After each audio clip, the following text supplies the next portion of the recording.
दुनिया के सर्वाधिक लोकप्रिय नेताओं में से एक। बहुत बहुत स्वागत है आपका आज तक पर। नमस्कार, आज तक के दर्शकों को नमस्कार। गंगा का ये किनारा है जहां से हर हर महादेव के नारे लग रहे हैं, तो नरेंद्र मोदी जी के लिए भी नारे लग रहे हैं। मां गंगा के साथ, काशी के साथ आपका ये जो रिश्ता है वो क्या कहलाता है? नामांकन का मौका है, पूजा पाठ करके मां गंगा को प्रणाम करके आप आ रहे हैं।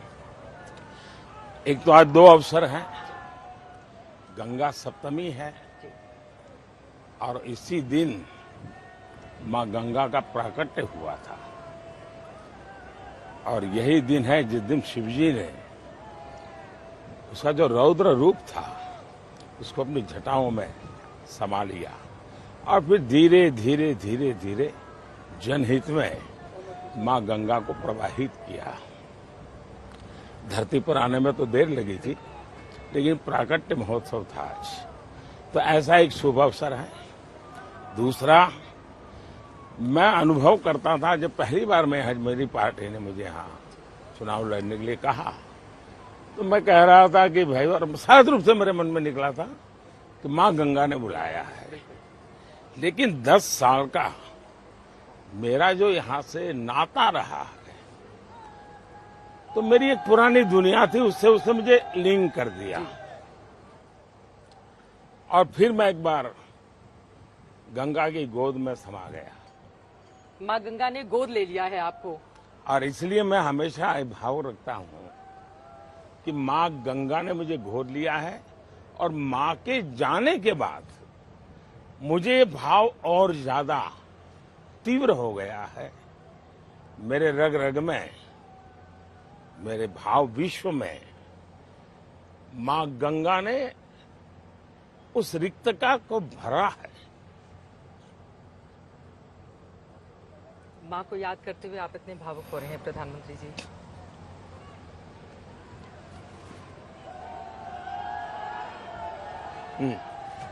ये जो आपकी भावना है, मां गंगा ने एक वक्त पर आपको बुलाया और फिर आप काशीवासी ही होकर रह गए। यहाँ के लोगों का जिस तरह से प्यार स्नेह आपको मिलता है और मां गंगा का आशीर्वाद, काशी वाले तो ये भी कहते हैं कि अगर रानी अहिल्याबाई के बाद किसी ने काशी नगरी को बदलने का काम किया है, इसको विकास की तीव्रता देने का काम किया है, तो वो नरेंद्र मोदी हैं। मैं काशीवासियों का आभारी हूं, वो इस भाव से इस काम को देख रहे हैं। लेकिन जब 10 साल पहले मैं आया था तो एक जनप्रतिनिधि बनने के लिए यहाँ के लोगों के एक मतदाता के रूप में, नागरिक के रूप में देख करके आया था। लेकिन 10 साल में उन नागरिकों ने, उन काशीवासियों ने मुझे देखते ही देखते बनारस ही बना दिया। आप पूरे बनारसिया ही हो गए हैं। रोड शो के दौरान जिस तरह का जन सैलाब उमड़ा हुआ था, आपकी एक नजर लोगों पर पड़ जाए उसके लिए लोग व्याकुल हुए चले जा रहे थे। तो ये जो लोगों की भावना है आपके प्रति, वो क्या बताती है काशी में जब आप आते हैं और बनारसिया हो जाते हैं? इसका मूल्यांकन मैं नहीं कर सकता हूं, लेकिन मैं इतना कह सकता हूं कि भारत के नागरिकों के अंदर एक आध्यात्मिक प्रवाह अविरत बहता रहता है और वही भारत की आत्मा है। वो अलग अलग लोगों के व्यवहार में किसी न किसी रूप में प्रकट होती है। और मुझे जब दो लोग इतना प्यार देते हैं, इतना आशीर्वाद देते हैं, तो मैं उसमें मुझे नहीं देखता हूं, नहीं मेरे सामर्थ्य को देखता हूं, नहीं मेरे कुछ किए हुए कामों को देखता हूं। जब वो मुझे आशीर्वाद देते हैं, भक्ति भाव की अभिव्यक्ति करते हैं, तो मुझे लगता है कि शायद मेरी जिम्मेवारी बहुत बढ़ गई, मेरा दायित्व दिनों दिन बढ़ रहा है। और जब समाज का छोटे से छोटा व्यक्ति और परिवार का छोटे से छोटा बच्चा समान रूप से ये भाव व्यक्त करता है, तो मुझे लगता है कि पहला, मुझसे कोई गलती न हो जाए।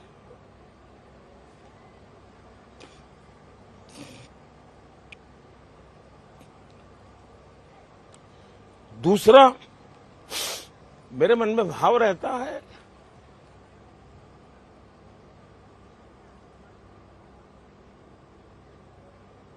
हो सकता है मेरी मां ने मुझे जन्म दिया,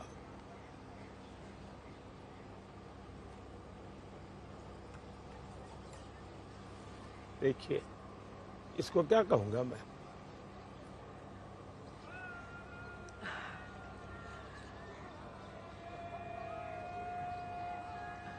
ये भाजपा नहीं है जी, वो शायद मुझसे जोड़ने के लिए झंडा रखा है हाथ में, बिल्कुल। लेकिन वो किसी संत परंपरा का व्यक्ति है। तो तब मुझे लगता है कि शायद परमात्मा ने स्वयं ने मुझे किसी काम के लिए भेजा है,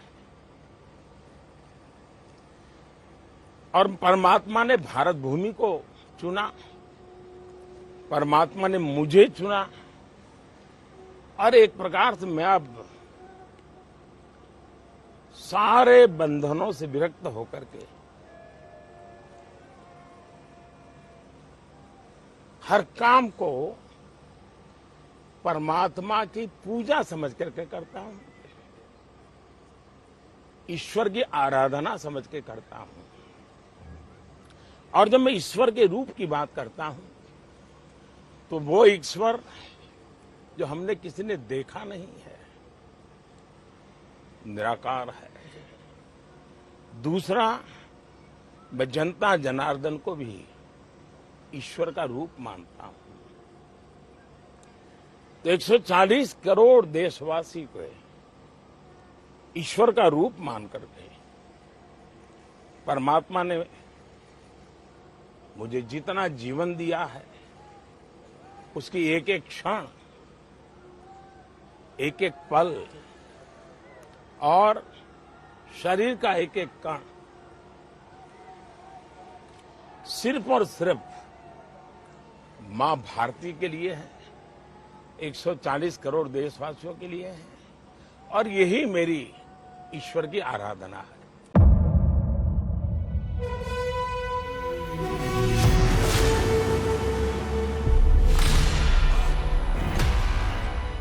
मुद्दों का मैदान, बहुत खराबों का जिम्मेदारी लेंगे तर्कों आप? पर घमासान, क्या बताना चाहते हैं इस देश को? किससे किसकी ठनी, तो फिर न्याय की नीति नहीं बनती है। किसने दी किसे पटखनी। क्या सच है जिसको छिपाने की कोशिश की खबरों की दुनिया का सबसे बड़ा अखाड़ा दंगल देखे मेरे यानी चित्रा त्रिपाठी के साथ रोज शाम 5 बजे सिर्फ आज तक पर।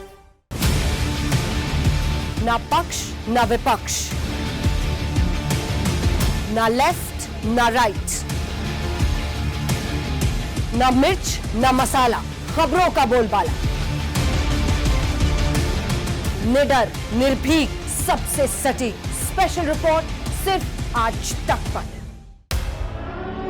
एयर रेड के ये सायरन समय समय पर आपको सुनाई देते हैं। शौर्य की, भारत और चीन के बीच लगातार साहस की, तनाव के सभी बाढ़ग्रस्त इलाकों का हवाई सर्वेक्षण किया है। सरोकार की, गाजीपुर में किसान से बातचीत करें। संघर्ष की, कश्मीर को आगे बढ़ना होगा।